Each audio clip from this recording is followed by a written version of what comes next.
अस्सलाम वालेकुम जी, उम्मीद है आप तमाम स्टूडेंट्स खैरियत से होंगे। मेरा नाम मोहम्मद उमर खान है और आप देख रहे हैं दी लॉ चैनल। इस चैनल पर गुफ्तगू करते हैं हम लॉ, लैट, लॉ गैट और LLB 5S के हवाले से। तो अगर आप नए कैंडिडेट हैं, नए स्टूडेंट हैं, इस चैनल पर पहली बार तशरीफ़ लाएँ तो इस चैनल को ज़रूर सब्सक्राइब करें ताकि इस तरह की मज़ीद अपडेटेड और लेटेस्ट वीडियोज़ हम आप तमाम कैंडिडेट्स की खदमत में बर वक्त शेयर कर सकें। आज का लेक्चर आप तमाम लोगों के लिए काफ़ी इंपॉर्टेंट और इंटरेस्टिंग है बिकॉज हम एस्से के हवाले से आज के इस लेक्चर में डिस्कस करने वाले हैं। मैंने रिसेंटली हमारी व्हाट्सएप कम्युनिटी में एक पोल क्रिएट किया था कि आप तमाम स्टूडेंट्स को किस सब्जेक्ट पर नेक्स्ट लेक्चर चाहिए। तो अंग्रेजी के सब्जेक्ट के बाद जो सबसे ज्यादा रिक्वेस्ट थी वो एस्से और पर्सनल स्टेटमेंट के हवाले से थी। और क्यों ना हो, बिकॉज लॉ एडमिशन टेस्ट में 25% वेटेज इसी एक सेक्शन की है। अगर एक कैंडिडेट अच्छा स्कोर कर लेता है तो वो यहां से पास भी हो सकता है और अपने स्कोर को इसी सेक्शन से बूस्ट भी कर सकता है। तो आज का जो लेक्चर है ये आप तमाम लोगों को वो स्टेप्स बताएगा जिसके थ्रू आप एक अच्छा मजमून लिख सकते हैं और इसके अलावा मैक्सिमम स्कोर करने के तमाम तरीकाकार भी आपको गाइड करेगा। और इससे हट के आपको कौन से टॉपिक्स एस्से के हवाले से प्रिपेयर करना है, यानी कि एस्से के हवाले से इंपॉर्टेंट टॉपिक्स कौन से हैं आपके एग्जामिनेशन पर्सपेक्टिव से, मैं वो भी आपको इस हवाले से असिस्टेंस दूंगा। और अगर आप उन टॉपिक्स को प्रिपेयर कर लेते हैं तो 3 टॉपिक्स आते हैं लैट के एस्से में। एक टॉपिक उससे रिलेट करता होगा जो हमने आपको यहां पर असिस्ट किया होगा। अब स्टूडेंट्स जब प्रिपेयर करना स्टार्ट करते हैं तो वो कहते हैं दी लॉ चैनल पर लेक्चर्स तो मौजूद हैं लेकिन पढ़ें कहां से, प्रिपेयर क्या करें। तो आप तमाम लोगों को फ्री ऑफ कॉस्ट हम एक PDF प्रोवाइड कर रहे हैं जिसमें एसेज, पर्सनल स्टेटमेंट्स इंग्लिश में भी और उर्दू में भी अवेलेबल हैं। आपने करना क्या है कि इस नंबर पर एक व्हाट्सएप मैसेज करना है और आपने कह देना है एस्से PDF रिक्वायर्ड। आपको वो फ्री PDF प्रोवाइड कर दिया जाएगा जिसमें एस्सेज भी होंगे, पर्सनल स्टेटमेंट्स भी होंगी और इंग्लिश में, उर्दू में, दोनों लैंग्वेजेस में होंगे। और ये PDF बिल्कुल फ्री ऑफ कॉस्ट आप तमाम स्टूडेंट्स को दिया जाएगा। आप हमारी टीम के साथ इन टच आ सकते हैं इस नंबर को यूज करते हुए। अच्छा, वैसे दी लॉ चैनल पर आप तमाम लोगों के लिए हमने इतना प्रिपरेटरी मटेरियल अपलोड कर दिया है कि अगर आप एक नजर उन वीडियो लेक्चर्स को सुन लेते हैं तो सारे के सारे आपके जहन के सवालात क्लियर हो जाते हैं। एस्से के हवाले से इतनी वीडियोस मैंने अपलोड की हैं, हर एंगल से मैंने स्टूडेंट को समझाया है। मैंने इंपॉर्टेंट टॉपिक्स भी बताए हैं, मैंने वो गलतियां भी स्टूडेंट्स को बताई हैं जो बच्चे करते हैं एग्जाम में जिसकी वजह से नंबर कटते हैं। मैंने प्रैक्टिकली स्टूडेंट्स को टॉपिक लिख के चेक करवाए हैं, दिखाए हैं कि किस तरीके से एक अच्छा टॉपिक लिखा जा सकता है। तो अब ये वीडियो उन तमाम वीडियोस को सप्लीमेंट करेगी। मैं कोशिश करूंगा कि कोई चीज रिपीट ना करूं, जो ऑलरेडी लेक्चर्स में बताई गई हैं चीजें सप्लीमेंट करूं, जो चीजें मिस हुई हैं प्रीवियस लेक्चर्स में वही आपके साथ शेयर करूं। तो जो चीजें मैं इस वीडियो में रेफरेंस के तौर पे बताऊं उनको लाजमी आपने फॉलो करना है। सबसे पहले देखते हैं हम उन मिस्टेक्स के हवाले से जो स्टूडेंट्स एग्जाम में करते हैं जिनकी वजह से उनका स्कोर कटता है। अब ये वो कॉमन मिस्टेक्स हैं जो आपने नहीं करनी। सबसे पहले आपको 3 टॉपिक्स दिए जाते हैं, 3 टॉपिक्स में आपने एक टॉपिक को अटेम्प्ट करना होता है। या आप अंग्रेजी में कर सकते हैं या आप उसको जो है वो उर्दू में कर सकते हैं। तो जो टॉपिक आपने चूज करना है वो वाइजली करना है। ऐसा ना हो कि आप किसी ऐसे टॉपिक को चूज कर बैठे हैं जिस पे आप जब लिखना स्टार्ट हो तो 4 लाइनें लिखने के बाद आपके पास डेटा ही ना हो, आप उसमें कुछ लिख ही ना पाएं। तो आपने कोई ऐसा टॉपिक सेलेक्ट करना है जिस पे बासानी 200 वर्ड्स आप लिख सकते हो। और स्टूडेंट्स सबसे बड़ी गलती करते हैं कि ये 200 वर्ड्स पूरे नहीं करते। कोई 110 वर्ड लिख देता है, कोई 120 वर्ड्स लिख देता है। तो अल्टीमेटली जब 15 में से उसने स्कोर देना है और आपने लिखे हुए 100 वर्ड्स, 120 वर्ड्स, तो उसने फिर आपको 7 या 8 में से स्कोर देना है। और इसमें से भी क्या करेगा, वो आपको 5 या 6 दे देगा क्योंकि अल्टीमेटली उसने 7-8 तो नहीं देना ना, 7-8 में से मार्किंग करेगा आपकी। तो अगर आप 200 वर्ड्स कंप्लीट लिखेंगे तो 15 में से मार्किंग होगी और इस सूरत में आप 12 या 13 के फिगर को टच कर सकते हैं अगर ये सारी चीजें जो मैं बता रहा हूं इसको फॉलो करते हैं। उसके बाद आपने पैराग्राफिंग को स्किप नहीं करना। लॉ एडमिशन टेस्ट में आपने 3 पैराग्राफ बनाने होते हैं। पहला पैराग्राफ मेन बॉडी होता है जिसमें आपने टॉपिक को इंट्रोड्यूस करना होता है, एक बिगिनिंग प्रोवाइड करनी होती है, जनरल रीडर को एक टॉपिक के बारे में अंडरस्टैंडिंग प्रोवाइड करनी होती है। दूसरा पैराग्राफ होता है जी आपका मेन बॉडी। अब ये पैराग्राफ कैसे बनने हैं ये सारे उस सैंपल जो है ना नोट्स में आपको मिल जाएंगे।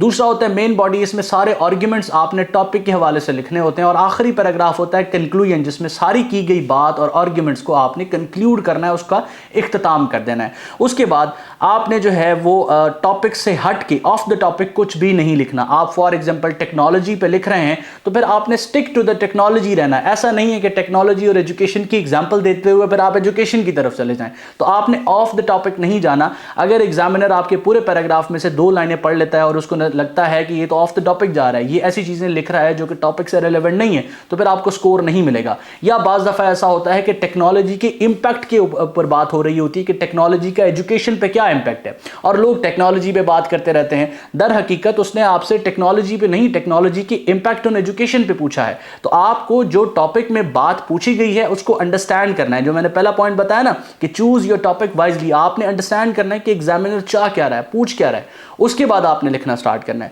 اس کے بعد آپ نے ورڈ لمٹ جو ہے وہ do not fall short of word limit, تو آپ نے 200 ورڈز کو کمپلیٹ لکھنا ہے. ایسا نہ ہو کہ آپ جو ہے وہ 100 ورڈز لکھائیں یا آپ 150 ورڈز لکھائیں, تو آپ نے ورڈ لمٹ میں شارٹ نہیں ہونا. اس کے بعد آپ نے ٹائم مینجمنٹ کو اگنور نہیں کرنا. آپ کو جو ہے وہ لا ایڈمیشن ٹیسٹ میں 2 گھنٹے دیے جاتے ہیں. ان 2 گھنٹوں میں آپ نے اپنی آبجیکٹیو بھی کرنی ہوتی ہے, اپنی سبجیکٹیو بھی کرنی ہوتی ہے. تو اکثر میں اسٹوڈنٹس کو کہتا ہوں کہ کم از کم آپ 30 منٹ اپنے ریزرو رکھیں, اور 30 منٹ میں آپ نے ایسے اور پرسنل اسٹیٹمنٹ لکھنا ہو. اور یہ 30 منٹ میں آپ ایک اچھا ایسے اور پرسنل اسٹیٹمنٹ کیسے لکھ سکیں گے؟ اگر آپ اس کی پریکٹس کرتے رہیں گے. جو سیمپل ٹاپکس آپ کو دیے جائیں گے, جو آپ واٹس ایپ پہ میسج کر کے لیں گے, آپ نے ان کو دیکھنے کے بعد, پڑھنے کے بعد, آئیڈیا لینے کے بعد, جو ٹاپکس میں آپ کو امپورٹنٹ ٹاپکس کی لسٹ میں بتاؤں گا, اس کو سننے کے بعد آپ نے پریکٹس کرنی ہے, لکھنا ہے. ہماری ٹیم آپ کو اسسٹ کرنے کے لیے موجود ہے. آپ وہ ٹاپکس ہمارے ساتھ شیئر کر سکتے ہیں, اپنے کسی سینئر کے ساتھ شیئر کر سکتے ہیں. اس سے کیا ہوگا؟ آپ کی رائٹنگ کی پریکٹس ہوگی, آپ پیراگراف بنانا سیکھیں گے, آپ نے ٹاپک سے ریلیونٹ کیسے لکھنا ہے یہ آپ سیکھیں گے. اور اس کے علاوہ سب سے بڑی چیز کہ آپ جو ہے اس میں ٹائم مینجمنٹ سیکھ جائیں گے کہ 15 منٹ میں, 17 منٹ میں آپ نے ایک اچھا ایسے کیسے لکھنا ہے. اس کے بعد آپ نے informal language, slang language use نہیں کرنی. بعض دفعہ یہ ہوتا ہے کہ کوئی ٹاپک اس طرح کا ہوتا ہے جس میں ہم اپنی اوپینین دینا سٹارٹ کرتے ہیں, اور پھر اس میں ہم انفارمل ہو جاتے ہیں. ہماری اپنی جو بھی بائسڈ اوپینین ہوتی ہے ہم وہ اس طریقے سے شیئر کرتے ہیں کہ اس میں جو سلیکشن آف ورڈز ہے وہ پھر ہمارے کنٹرول میں نہیں رہتا. تو آپ نے فارمل ورڈز کو یوز کرنا ہے اور اپنی اوپینین کو ایک ریسپیکٹڈ وے میں کمیونیکیٹ کرنے کی کوشش کرنی ہے. اس میں کسی قسم کی سلینگ لینگویج یوز نہیں کرنی. اس کے بعد آپ نے پلاننگ کے بغیر سٹارٹ نہیں کرنا. فار ایگزامپل آپ نے ایک ٹاپک کو سلیکٹ کر لیا ہے, اب آپ اس پہ لکھنا چاہتے ہیں تو پلان کریں. 1-آدھا منٹ آپ جو ہے اس چیز میں کنزیوم کریں کہ 4-5 پوائنٹس بنائیں کہ for example impact of technology on education پہ لکھنا چاہتے ہیں, تو پھر آپ سوچ لیں کہ ایجوکیشن کے مسائل کیا ہیں, ٹیکنالوجی کیا چیز ہے, اور کیسے ایجوکیشن کے مسائل کو حل کر سکتی ہے. ایک ڈائریکشن اپنے ذہن میں بنائیں اور اس اکارڈنگ لکھنا سٹارٹ کریں. تو یہ ہے کہ آپ نے سٹارٹ کرنا ہے پلاننگ کے ساتھ. اس کے بعد نیکسٹ ہے کہ آپ نے کمپلیکس اور انفیملیئر ووکیبلری یوز نہیں کرنی. ویسے تو بچوں کو اگر انگریزی میں لکھیں تو ان کی ووکیبلری پہ اتنی کمانڈ نہیں ہوتی کہ وہ کمپلیکس ووکیبلری یوز کریں, لیکن سٹل میں بچوں کو کہتا ہوں کہ آپ نے سلیکشن آف ورڈز اس طرح سے کرنی ہے جو کہ آسان ہو, انڈرسٹینڈیبل ہو, آپ کے سینٹینسز سمپل ہوں اور جو ہے وہ کوہرنٹ ہو, ایک دوسرے کے ساتھ کنیکٹڈ ہوں. اس کے بعد آپ نے سیم آئیڈیاز کو ریپیٹ نہیں کرنا. ایک بات کو آپ گھما پھرا کے بار بار نہیں کر سکتے تاکہ آپ ورڈ لمٹ کو فلفل کر لیں.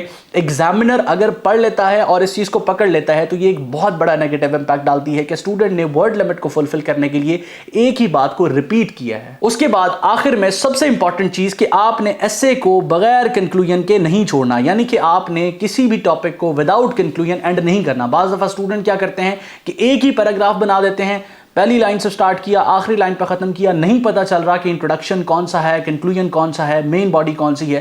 تو آپ نے کوشش کرنی ہے کہ اس کی ڈویژن اس طرح کی ہو کہ اگر ایگزامینر صرف اور صرف آپ کے ٹاپک کا کنکلوژن پڑھنا چاہتا ہے تو وہ کنکلوژن کو بآسانی ٹریس بھی کر سکے اور کنکلوژن کے ورڈز اس میں ایگزسٹ بھی کرتے ہیں. اور کنکلوژن کے ورڈ سے کیا مراد ہے کہ اس ٹاپک کو, اس پیسج کو پڑھنے کے بعد ایگزامینر یہ آئیڈیا لے سکے کہ یہ ایک کنکلوژن ہے, یہ ایک اختتامیہ ہے. تو اس طریقہ کار سے آپ نے اپنے ٹاپک کو شیپ کرنا ہے. تو یہ وہ کچھ غلطیاں ہیں جو بچے ایک ٹاپک کو لکھتے ہوئے کرتے ہیں.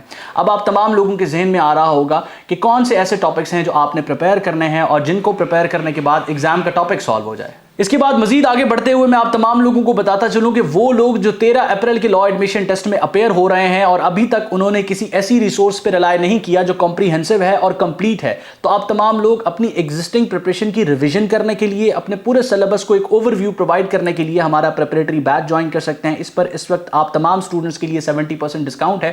اس کورس میں ہم آپ تمام اسٹوڈنٹس کو پری ریکارڈڈ ویڈیو لیکچرز پرووائڈ کرتے ہیں جو تمام کے تمام کنسیپٹس کو آپ کے کلیئر کر دیتے ہیں. آپ کو ڈیجیٹل نوٹس کی ایکسیس دی جاتی ہے, ڈیجیٹل टेस्ट सीरीज की एक्सेस दी जाती है और इसके अलावा आपको पर्सनलाइज फीडबैक प्रोवाइड किया जाता है, आपके एसेज और पर्सनल स्टेटमेंट्स को चेक किया जाता है, उस पर आपको रिव्यू प्रोवाइड किया जाता है और ये सारी चीज़ों की एक्सेस आपके पास 24/7 रहती है। अगर आप एनरोल करना चाहते हैं 70% डिस्काउंट के साथ 13 अप्रैल के टेस्ट के लिए तो आप इस नंबर पर कोऑर्डिनेट कर सकते हैं। याद रहे कि ये रिसोर्स सिर्फ उन्हीं बच्चों के लिए है जिनको किसी रिसोर्स की ज़रूरत है, जो किसी रिसोर्स की तलाश में है और रिलाई करना चाहते हैं और एग्जिस्टिंग प्रिपरेशन को जो है वो रिव्यू करके एक फाइनल टच देना चाहते हैं। इसके अलावा अब बात करते हैं इंपॉर्टेंट टॉपिक्स की। आप तमाम लोगों के जहन में है कि कौन से ऐसे टॉपिक्स हैं अगर आप वो प्रिपेयर कर लेते हैं तो आपके 3 में से एक टॉपिक ऐसा हो जिसके बारे में आपको कुछ ना कुछ पता हो, कुछ बेसिक आइडिया हो। वैसे तो आपको इन टॉपिक्स के हवाले से कंफ्यूज होने की ज़रूरत नहीं है अगर आप प्रैक्टिस कर लेते हैं, अगर आप कुछ टॉपिक्स को जो है वो लिख के देख लेते हैं, चेक करवा लेते हैं, तो आप लोगों के पास कोई 3 में से ऐसा टॉपिक ज़रूर होगा जिस पे आप लिख सकेंगे। लेकिन स्टिल स्टूडेंट एक आइडिया लेना चाहते हैं कि कैसे टॉपिक्स आएंगे, तो ये वीडियो इतना कॉम्प्रिहेंसिव वीडियो है जिसमें मैंने तमाम की तमाम डोमेन्स बताई हैं जिसमें टॉपिक्स बनाए जा सकते हैं। एक एक डोमेन में मैंने 3 फर्दर एसेज बताए हैं जो कि आपसे पूछे जा सकते हैं। इसका लिंक आपको डिस्क्रिप्शन में मिल जाएगा। इस वीडियो को देखने के बाद मेरा नहीं ख्याल कि किसी बच्चे के जहन में ये सवाल रहेगा कि लैट में कौन सा टॉपिक आना है या लैट में कौन सा टॉपिक इंपॉर्टेंट है या मुझे कैसे एक टॉपिक ऐसा सेलेक्ट करना है जो लैट में उससे रिलेटेड क्वेश्चन पूछा जा सके। तो जिस तरीके से अब मैंने यहाँ बताया एजुकेशन एंड लर्निंग, तो एजुकेशन एंड लर्निंग में आगे मैंने 4 ऐसे टॉपिक्स बताए हुए हैं जो एजुकेशन के हेड में से बनाए जा सकते हैं, एजुकेशन के टाइटल में से बनाए जा सकते हैं। इसी तरीकाकार से टेक्नोलॉजी एंड इनोवेशन में मैंने बताया हुआ है कि टेक्नोलॉजी एंड इनोवेशन में मजीद कौन से ऐसे एसेज हैं जो बनाए जा सकते हैं। तो आप इस वीडियो को जरूर कंसल्ट करें, इसको देखें और आपके जहन में कोई भी सवाल हो तो आप जो है वो इस नंबर पर कोऑर्डिनेट करें, हमारी टीम के साथ इन टच आएं, हम आपको असिस्ट करेंगे। इसके अलावा लैट की प्रिपरेशन के हवाले से अगर आप जो है वो द लॉ चैनल को यूज़ करना चाहते हैं तो आप तमाम लोगों के लिए इस चैनल पर वैसे काफ़ी ज़्यादा वीडियोस अपलोडेड हैं, लेकिन आप तमाम लोगों को लॉ एडमिशन टेस्ट 2025 के हवाले से फैसिलिटेट करेंगी जो वीडियोस वो इस प्ले लिस्ट में हमने अपलोड कर दी हैं ताकि आप अपना वक्त बचाएं। वक्त बचाते हुए सिर्फ और सिर्फ उन्हीं चीज़ों को देखें जो आपके लिए रेलेवेंट हैं, टू द पॉइंट हैं। तो आप इस वीडियो सीरीज़ को कंसल्ट कर सकते हैं। इस प्ले लिस्ट में आपकी तमाम प्रिपरेशन से रिलेटेड जो है वो क्वेरीज सॉल्व हो जाएंगी। अपना बहुत सारा ख्याल रखिएगा, दुआ में मुझे और मेरी टीम को ज़रूर याद रखिएगा। अल्लाह हाफ़िज़।